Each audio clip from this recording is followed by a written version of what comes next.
Assalamualaikum. Apa khabar semua? Saya harap semua dalam keadaan sihat. Okey, jadi hari ini kita akan belajar lama sikit.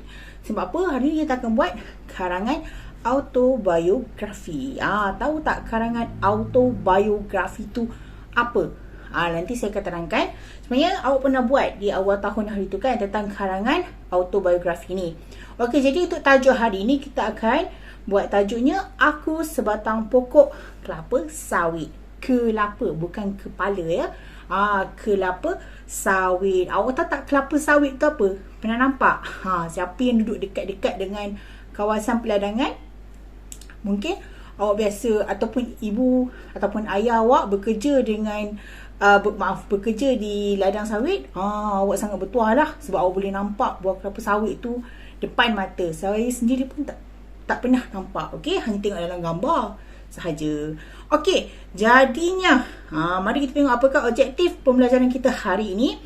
Okey, hari ini awak akan buat karangan autobiografi, iaitu karangan yang menghendaki kamu, maksudnya dia nak awak mengandaikan atau membayangkan diri kamu sebagai sesuatu benda. Maksudnya untuk dalam karangan autobiografi ni awak kena bayangkan, imagine, okey, diri awak tu adalah benda yang awak nak ceritakan tu. Okey, jadi hari ini kita kena bayangkan diri kita sebagai pokok kelapa sawit.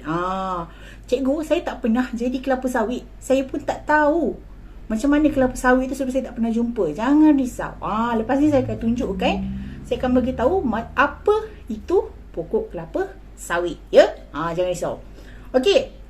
Seterusnya, kita perlu mempunyai pengetahuan yang luas tentang benda yang kamu hendak ceritakan. Okey? Jadi, cikgu, kalau kita tak tahu tentang kelapa sawit, macam mana kita nak buat karangan ni? Betul tak?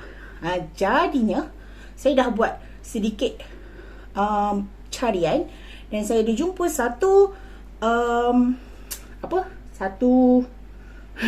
satu laman web ni. Okey, jadi saya dah jumpa satu laman web yang menceritakan tentang kelapa sawit. Jadi maklumat-maklumat tu kita boleh ambil daripada sini. Okey, iaitu awak boleh pergi boleh layari di edupalm.org.my. Okey, ini adalah tentang kelapa sawit. Okey, ni ni.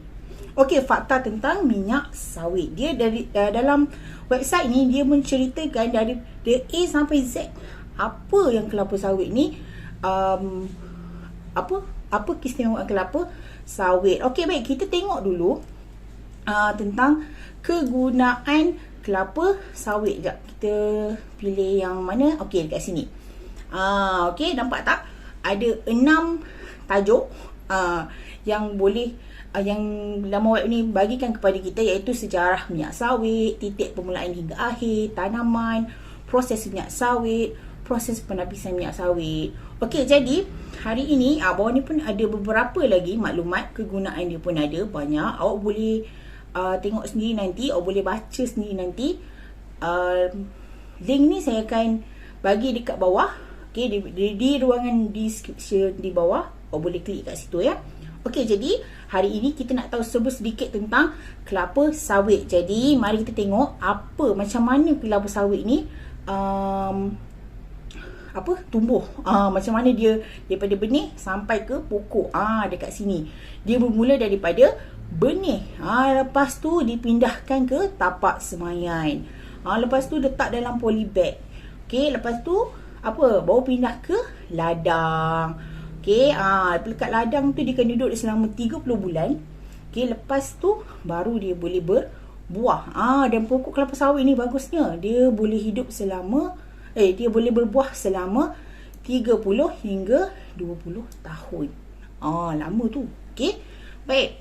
Seterusnya, okey, kita dah habis tengok pula, kita nak tengok pasal apa? Kita tengok pasal proses. Macam mana mereka proseskan. Okey. Ini kita panggil tandan kelapa sawit ya. Nampak tandan segar BTS. Bukannya grup Korea tu ya. Tapi buah tandan segar. Okey. Lepas dah kutip, dia bawa ke kilang. Dia bawa ke kilang untuk apa? Pensterilan. Maksudnya nak mematikan, nak bersihkan buat tandan ni lah. Okay, selain itu menetralkan enzim dan melembutkan buah. Okey, lepas tu keluar pada mesin. Okey, mesin ni dimasukkan untuk pisahkan buah tandan daripada buah dia. Okey, nampak tak? Okey, lepas tu dia dah pisah. Apa jadi? Macam mana nak jadi minyak? Dekat sini. Nampak? Mula dia hancurkan. Lepas tu dia perah. Lepas tu dia buat apa lagi? Barulah penulinan. Lepas penulinan, barulah dia dapat minyak sawit mentah. Okey. Jadi, apa lagi? Kita tengok. Okey, apakah kegunaan? Okey. Dekat sini. Okey, kegunaan ada dalam makanan, kek ataupun aiskrim. Lepas tu ada juga dalam produk kosmetik. Okey, untuk memasak makanan. Wah, ada juga dalam dakwat dan cat. Tengok tu. Wah, banyaknya kegunaan produk. Banyaknya kegunaan minyak kelapa sawit ni. Selain pada minyak masak. Okey, apa lagi? Ada tak lagi? Okey, margarin kita tahu. Produk bukan makanan. Minyak sawit pun boleh? Boleh. Okey, untuk penjagaan peribadi, pembersih rumah dan juga perindustrian. Okey, awak boleh baca secara lanjut tentang kelapa sawit ni dekat laman web ni ya. Okey, jadi kita akan sambung ke kelas kita seterusnya. Okey. Baik. Objektif kita. Objektif pembelajaran kita menghasilkan penulisan imajinatif. Maksudnya imajinatif tadi bayangan kita. Kita bayangkan. Okey. Lepas tu berpandukan kerangka dan gambar. Okey. Baik, ada gambar dan kerangka karangan diberikan kepada awak. Jadi tak ada masalah untuk kita hasilkan karangan kelapa sawit ini. Okey. Baik, ni muka surat dia. Muka surat 154 dan 155. Dua muka surat ni semua bertentang pokok kelapa sawit. Jadi kita tak ada masalah. Okay, sebab maklumat kita semua dah ada. Tinggal kita nak buat ayat je. Okey, jadinya. Okay, tengok satu-satu. Macam biasa, apabila kita buat karangan, mesti ada pendahuluan dan juga isi. Isi dan juga penutup. Jadi ini adalah pendahuluan. Okay, isi satu ni adalah perenggan kedua. Isi kedua perenggan yang ketiga. Isi ketiga perenggan yang keempat. Isi empat perenggan yang kelima. Dan penutup adalah perenggan yang keenam. Jadi semua ada 6 perenggan. Okey, kita tengok dulu perenggan yang pertama, iaitu pendahuluan. Okey, aku sebatang pokok kelapa sawit. Aku hidup subur bersama-sama dengan rakanku di sebuah ladang yang luas. Aku berbakti kepada peladang. Aku memberikan peluang pekerjaan kepada ramai rakyat di negara ini. Okey. Ini pendahuluan dah diberi kepada awak. Jadinya, kita tengok isi satu. Apakah maklumat yang dibagi kepada kita? Mengeluarkan buah, berbuah lebat, dikait oleh peladang, dikumpulkan di tepi jalan. Okey, ini adalah perenggan yang keberapa? Kedua. Ya. Okey, perenggan yang ketiga. Dinaikkan ke lori, dihantar ke kilang. Aku dikumpulkan, dimasukkan ke dalam kilang. Okey, perenggan yang keempat. Okey, produk utama minyak masak dijual di pasar raya, dibeli oleh seorang wanita, digunakan untuk menggoreng makanan. Okey, perenggan yang kelima. Diproses menjadi pelbagai produk, banyak kegunaan, minyak masak dan margarin, sabun dan lilin. Okey, penutup iaitu perenggan yang terakhir. Dia dah bagikan kepada awak, iaitu apa dia? Aku berasa bangga kerana dapat membantu kehidupan manusia. Selain menghasilkan pelbagai barangan kegunaan harian, aku juga mampu memberikan peluang pekerjaan kepada manusia. Ekonomi negara juga akan meningkat. Jadi dah tak ada masalah. Kita dah ada pendahuluan, iaitu perenggan yang pertama. Juga penutup, iaitu perenggan yang terakhir, iaitu perenggan yang keenam. Okey, sekarang ni kita hanya hendak selesaikan, kita hendak lengkapkan perenggan yang kedua, ketiga, keempat dan yang kelima. 4 ni je kita nak buat macam mana, betul tak? Okey, mari kita buat satu per satu. Mari tengok isi yang pertama. Okey, baik, isi yang pertama. Okey, ayat dia saya dah bagi dekat awak. Awak hanya isi sahaja. Okey, mula-mula aku disemai di dalam bekas semaian. Selepas itu, aku dipindahkan ke dalam polybag di tapak semaian. Aku duduk di sana selama 15 bulan, kemudiannya dipindahkan ke ladang.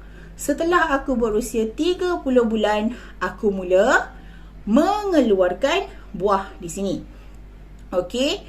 Okey, lepas tu, jadi jawapan kat sini, aku berbuah lebat. Buah tandanku dikait oleh peladang, lalu dikumpulkan di tepi jalan. Nampak tak maklumat yang saya tulis ni? Saya dapat daripada mana? Dari dalam web tadi yang saya dah tunjukkan kepada awak. Okey, itulah cara dia untuk kita dapatkan maklumat ya. Salah satu cara. Senang je nak dapatkan maklumat sekarang ni. Okey, kita tengok pula isi yang kedua. Isi yang kedua ni ialah perenggan yang keberapa? Perenggan yang ketiga Okey. Setelah semua buah tandan aku dan rakan-rakanku dikumpul, mereka dinaikkan ke lori, seterusnya dihantar ke kilang untuk diproses. Okey, sebelum diproses buah tandan aku dikumpulkan ke dalam mesin penstresilan. Ini bertujuan untuk menetralkan enzim dan melembutkan buah. Selepas itu, buah tandan dimasukkan ke dalam mesin pemisah, lalu buah sawit akan terpisah dari tandannya. Biji sawit tersebut dimasukkan ke dalam kilang untuk proses penapisan. Okey. Jadi kita tengok pula isi yang ketiga. Baik, minyak sawit ialah produk utama minyak masak. Okey, apabila siap menjalani proses penapisan, minyak masak dibotolkan untuk dijual di pasar raya. Di sana, minyak masak dibeli oleh seorang wanita. Okey, minyak masak yang dibeli digunakan untuk menggoreng makanan. Okey, kemudian isi yang keempat ini adalah perenggan yang keberapa? Perenggan yang kelima ya.